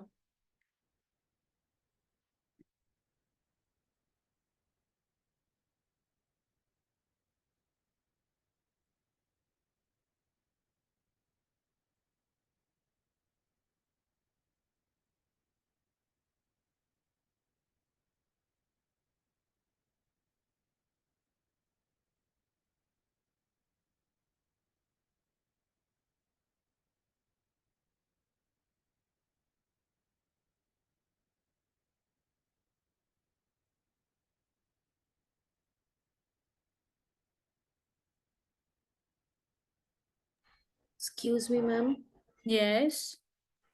Ma'am, in the journal entry, we don't have to write the names of the receivables or payables, right? We just need to write trade receivables and trade payables. Yes. For this particular total that you are carrying forward. Okay. Okay. Yeah. Thank you, ma'am. Yeah.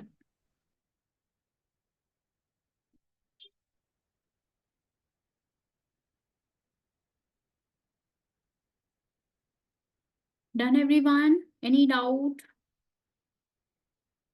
Any doubt? ma'am. Any confusion? No? All right. Ma'am, don't we write to as prefix for credit entry in ACCA? No, we will write credit. We don't use the prefix to. Okay, Ma'am, Sumrit? I have a question. Yeah. Ma'am, as Please like raise in your the hand. Raise your hand. just a second, ma'am.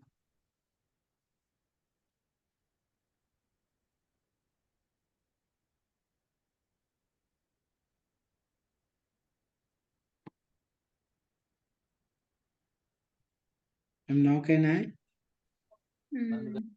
No, there is this option in your emoticons to raise the hand.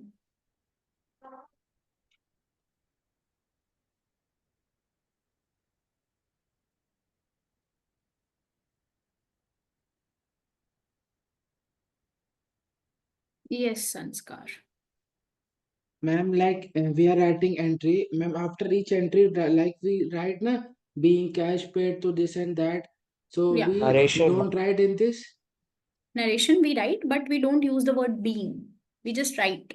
That will come Okay, later. We okay. write the description, but we don't use the word being. Okay, All the thank you. prefixes are removed by CCA. Okay. Okay. To, by, Ma'am, being. Yes.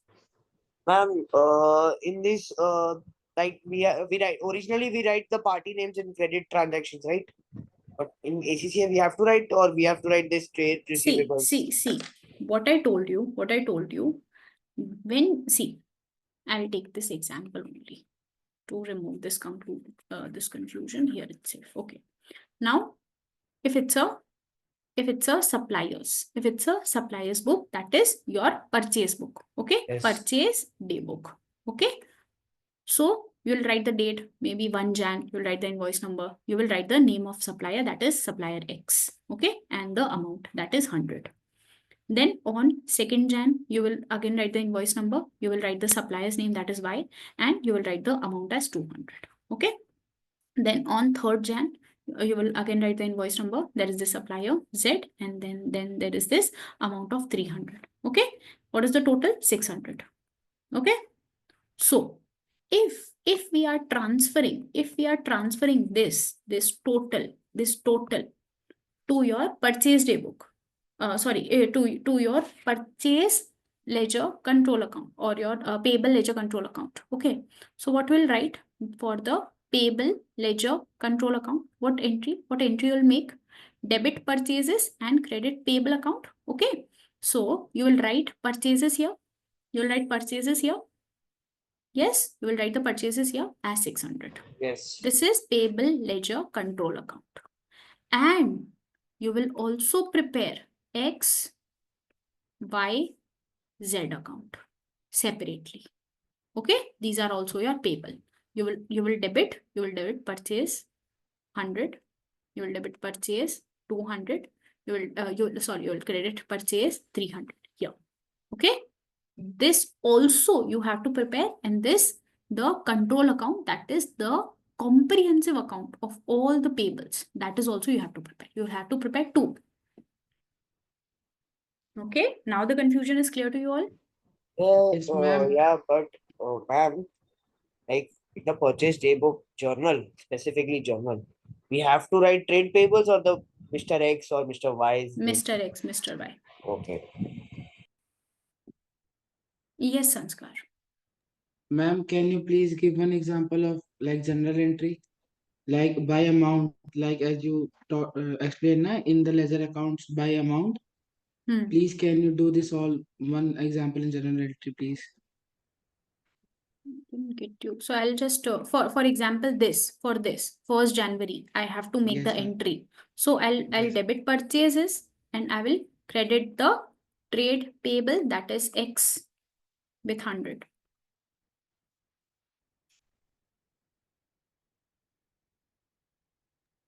Okay, ma'am. Okay. Are we clear, everyone? Yes, ma'am. Yes, ma'am. All right. Next is the cash and petty cash. Let's discuss this also. Cash and petty cash book, and then we'll end. Okay. So here the exam tip. Sales return and purchase return are the exact opposites of sales and purchases, and hence it can be concluded that sales will be credited and therefore sales return is debited. Purchases are debited, hence the purchase return is credited. Okay, exact opposites. Now, cash book and petty cash book, all the cash transaction. The cash book records all the bank and cash transactions. It will have a debit side, that is your receipt side, and your credit side, that is your payment side. Okay. This will be your cash book. This will be your cash book. Okay. Receipts will be entered here. All the payments would be entered here like this. Okay. Where it will record the cash payments and cash receipts. However, a large business will probably have millions of bank transactions in a month. Like UPIs. You do a lot of UPI transactions at 10 rupees, 15 rupees. Yes? So many UPI transactions. So imagine a company like Reliance have to record all the cash transaction in this cash book with all the relevant, the cash sales, purchase, returns and everything. It will be a mess for that company, right? So we just categorize it, all the small transactions, we write it in the petty cash book. Okay. It would be big, it would become too cumbersome to record everything in one book. Hence, the petty cash book is maintained where the transaction below a certain amount, that is small amount transaction, are maintained. Okay. There will be a separate book. It will also have all the cash transaction only. Petty cash book it is. Okay. Petty cash book. All the cash transaction only, but the smaller cash transactions. Are we clear? Yes, ma'am. Yes, All ma'am. right. Now I'll again explain you one more thing, that is petty cash float. So what happens is, like for example, for the month of January, we maintain a petty cash float of 10,000. So on 1st Jan, we will just refill the petty cash balance as 10,000.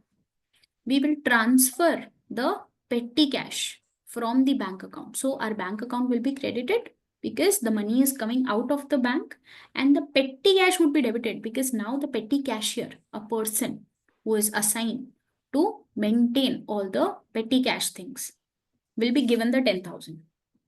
Okay, so it came out of the business. That's why we credited the bank account.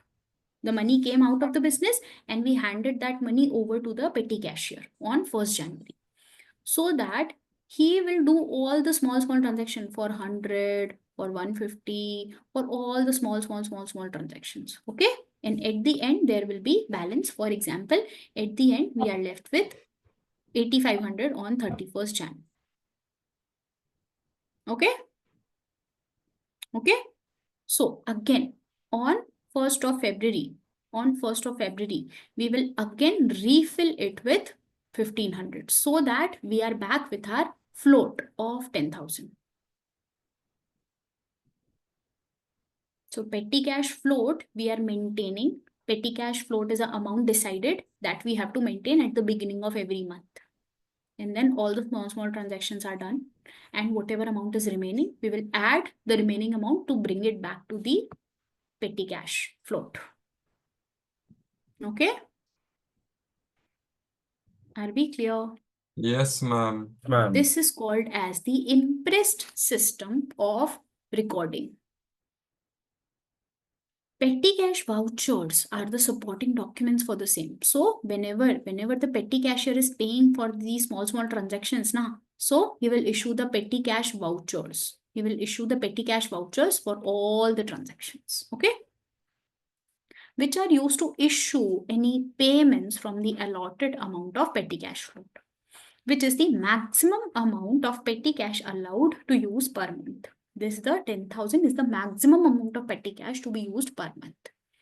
This is known as following the impress system, where the amount of petty cash is restored to the float. We restored it to the float by transferring the money from the bank by following a journal entry. We will use this journal entry to refill it back.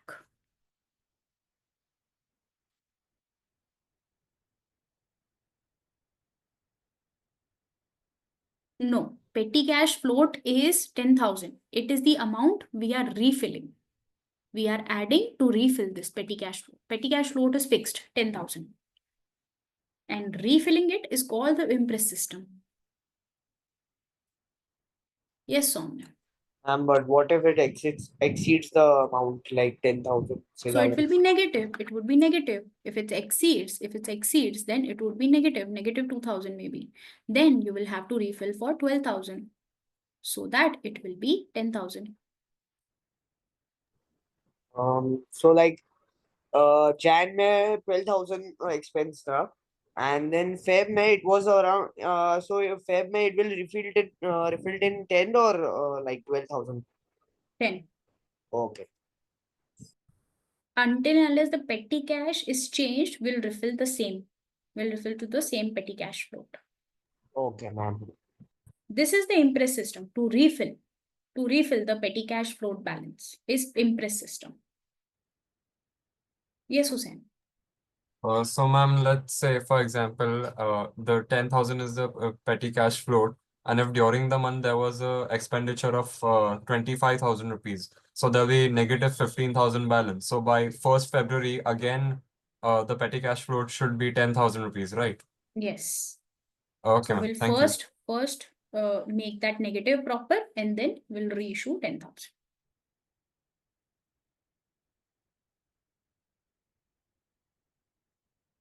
Just read everything till here quickly, everyone. If you have any doubt, please ask. Ma'am, what about the Yeah. sale of scrap? Like if we sell the scrap, what will it come in under petty cash book? Yes, it will be added. Okay.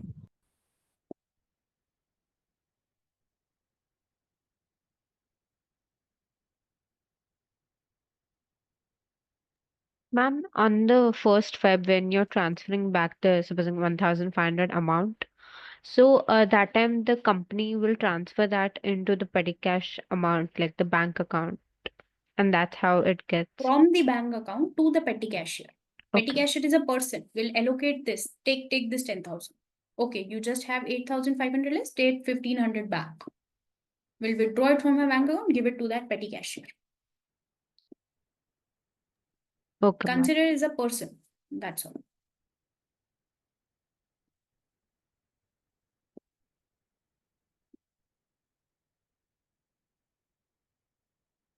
Go through everything, everyone. Any doubt till here? I hope the confusions are clear. Yes, ma'am, clear. Clear? Yes, ma'am. Clear. Yeah, Yes, the ma'am. journal Clear. we are left with. We are left with Yes, the ma'am. journal and the accounting equation. Okay, and the thing that accounting equation. This will complete tomorrow, and then we'll tomorrow start with the next chapter, that is ledger also. Okay, and tomorrow before starting the next chapter, I'll take you to LMS. Okay, till now, whatever we have read, you should come with the revision. Okay, tomorrow you have to revise everything that we have completed because I will ask you the questions from LMS tomorrow. Okay. Okay, till here you should Okay, know ma'am. everything, everyone. I hope there are no doubts. Yes, Sumrit. Ma'am, I still have doubts in purchase day book. I Yeah, couldn't purchase understand day what you book. explained. Can you explain it again? Purchase day book, it's like recording all the purchases. These are our suppliers, supplier X, supplier Y, supplier Z. So these are all the purchases that we made from the supplier. So this total will be transferred to the like your ledger account. Okay, purchase ledger control account. We'll write the purchases here and 600. That is Okay, all. ma'am. See, we will do. It's the additional thing that I taught you. We will learn about this. There is a separate chapter. See, this is a separate chapter. Okay. Okay, ma'am. Till now, Thank you, ma'am. you just have to know that purchase day book record the credit purchases. Okay. Okay, ma'am. Thank you. Yeah. Anyone else? Any doubt? No, ma'am. Everything clear to you all? I hope. Yes, ma'am. Yes, ma'am. Yes. All right. Yes, ma'am. Then thank you, everyone. See you all tomorrow. Bye Thank you, ma'am. bye. Yes. Share your email ID so that I can give you a doubts. I You have can post the doubts in LMS. It will come to me directly as the mail. no, actually, what is it? No, I'm solving from BPP. So I want to send a picture to you. So that's why. I'll check with it that what mail ID should I give you. I'll check with it. Or you can also contact your mentor that how should I send the doubts. They will guide you. Then you can also send me the picture. Okay? Okay. Yeah. Yeah. Thank you, everyone. Good night. Bye bye. See you all tomorrow. Bye, ma'am. Thank you, ma'am. Good night. Thank you. Thank you, ma'am. Thank Thank you, ma'am. Priya. Thank you. Thank you, ma'am. Good night. Good night. My WhatsApp will be flooded then, Aryan.